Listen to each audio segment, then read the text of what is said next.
రెడ్డి గారు మా ములుగు మీద పచ్చి అబద్దాలతో అబద్దాలకు అంబాసిడర్ గా మారింది. ఆమె హయాంలో ఏం మానవత్వం చూపించిందో చాలా మందికి తెలుసు. ఆమె మంత్రిగా ఉన్నప్పుడు ఎంతమందిని ఏ రకంగా చేసిందో అందరికీ తెలుసు. ఇవాళ వాస్తవాలు మాట్లాడు, అబద్దాలు మాట్లాడే 33 మంది ఆడ కంటెస్టెంట్స్ లైన్ లో కూర్చున్నారు. ఎవరి కాళ్ళు వాళ్ళు కడుక్కున్నారు. ఎవరి నుంచి వచ్చినటువంటి అమ్మాయి తను అత్యుత్సాహంతో ఆమె చేసిన పనికి ప్రభుత్వం అనడానికి సిగ్గనిపించట్లే మీకు? కాబట్టి సవితమ్మ అబద్దాలకు అంబాసిడర్ గా మారకు. తెలంగాణ ప్రభుత్వం ఎవరి కాళ్ళు కడిగడానికి సిద్ధంగా లేదు.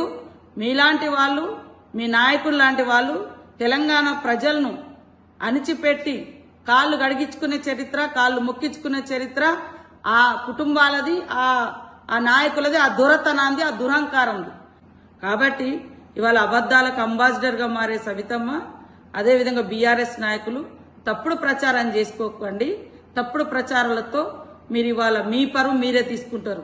32 మళ్ళీ చెప్తున్నా, 33 మందిలో ఒక అమ్మాయి, ఆమె కూడా ఆ ఈవెంట్ మేనేజ్మెంట్ నుంచి వచ్చినటువంటి అమ్మాయి, ఆమె అత్యుత్సాహంగా చేసింది తప్ప ప్రభుత్వం ఎక్కడా చేయలేదు.